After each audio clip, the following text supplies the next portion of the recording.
Hey, so if you know me, you know that I'm pretty good in an argument, especially about like social justice stuff or weird history stuff or popular culture, probably especially popular culture.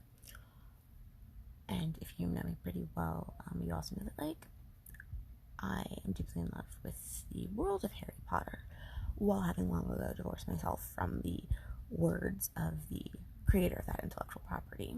And for the most part, I like to stay out of Harry Potter discussions because it is genuinely some of the most unnuanced conversations I've ever heard. And also, my favorite character is Snape, and for some odd reason, everyone just likes to ignore various things about him, and somehow make him up to be like a bigger villain sometimes than Voldemort. Um, so I stay out of it, right? But TikTok and everyone being home, it's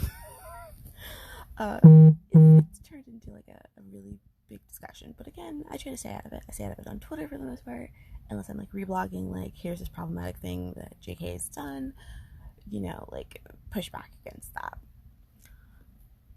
But because of her most recent just tripling down on her turfy behavior, a lot of the activists have gotten much louder about disliking her, which is like perfect. Like, she deserves neither cash nor cookies ever again. She's a fucking turf amongst other things. But I finally figured out what was making me so uncomfortable, because there was something very uncomfortable for me. And I made a video previously going, we need to talk about how we got here. But like, that also didn't really like sort of assuage my inner like turmoil. And I was like, I can't just be like a terrible person who just really wants to have like their little pop culture like nostalgia comfort fandom. Like, I've done more work on myself than that. But I had to like comment on Twitter recently, a couple days ago, about just like a just fucking ridiculous argument that came up. And people pushed back against the idea that like people of color, especially black people, have long since sort of stepped away because y'all pretty much threw us under the bus. You were like, doesn't matter that, Nagini is in fact a human Asian woman who's victim of a blood curse and is kept as a pet by a wizard, Nance, and murdered by a teenage boy. Like, y'all were like, it's not a big deal, just, lean into fandom, we don't really pay attention to the words. And like, now this is the hill you're choosing to die on. Now, this is a great hill to die on, as someone pointed out. But then it dawned on me, like, one of the arguments that was put forth, and I've heard it a lot, and I've seen it a lot more since I've been noticing, is, well, now she's doing active harm. So I mean this in the most disrespectful but also supportive way possible. Fuck right off. Yes, she is doing great harm to trans youth in the UK. But the implication here is that we are drawing the line in the sand around her turf behavior because it's actively harming people, as if her racism for the past 20 some odd years has not actively harmed people. That has been like I made this realization, like, that is my problem with the way we are discussing her turf behavior, well, her turfness, right? It's that we're making it seem that this is the first time that she's actually done something that has a tangible, harmful outcome, and that is wildly racist. Wildly. Like, to say that using racist cues that are designed to let people know that a character is black and unintelligent and less than in a children's book is harmful. Like, we have the sociological, evidence and experiments that show that kids as young as 2 or 3, when shown pictures of different people, already assume that black people aren't as smart, that brown people who look stereotypically Middle Eastern are bad. So yeah, she was doing active harm with that. I mean, book 1, I was 10 years old when I got it, and even then I understood, even if not totally, hook-nosed, money-grubbing goblins. I understood what that meant. That also does active harm. It lets kids know, hey, even in a fictional world where anything is possible, who you are is still going to be condemned. That is active harm. Let's not even touch on the fat phobia, right?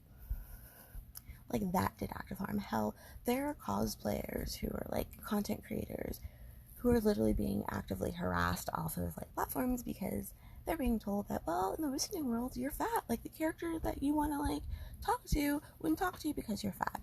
So, like, yes, J.K. Rowling is a TERF. Yes, she should absolutely be vilified, but holy shit, your argument, the underpinnings of your argument is racist. Like, you need to have a better counter argument.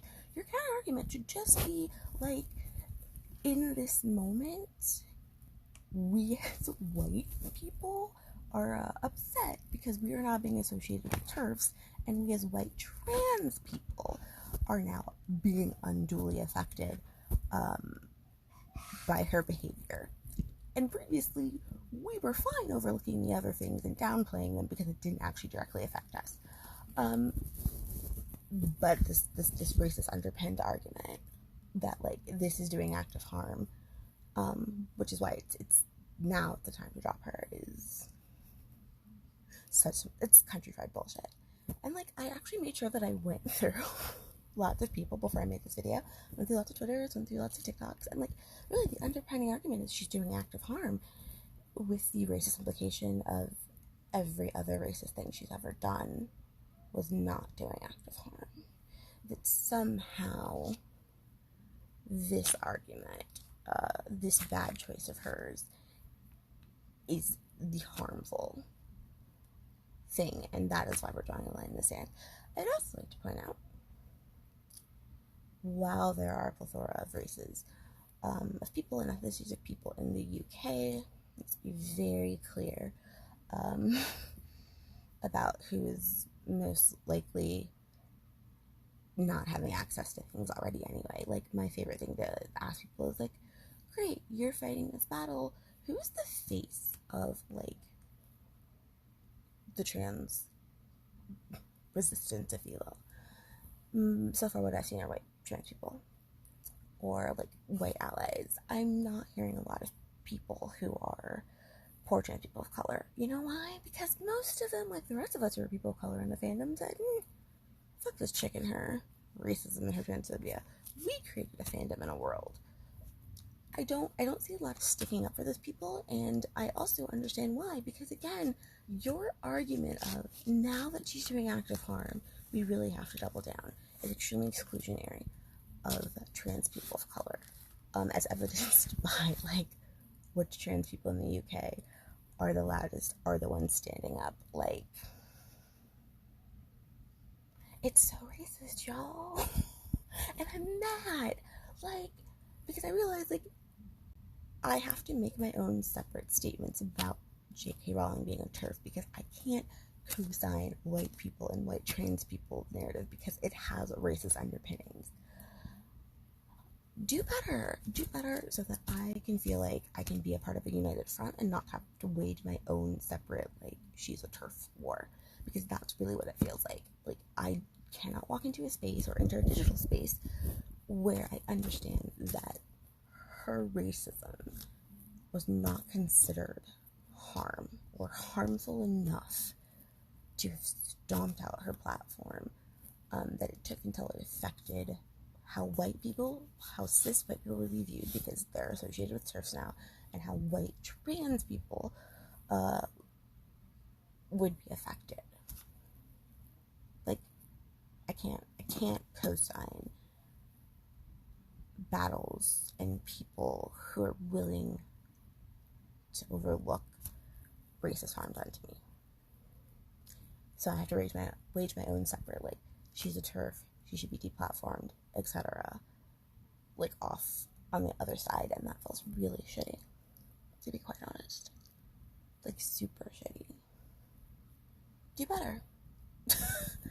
Just do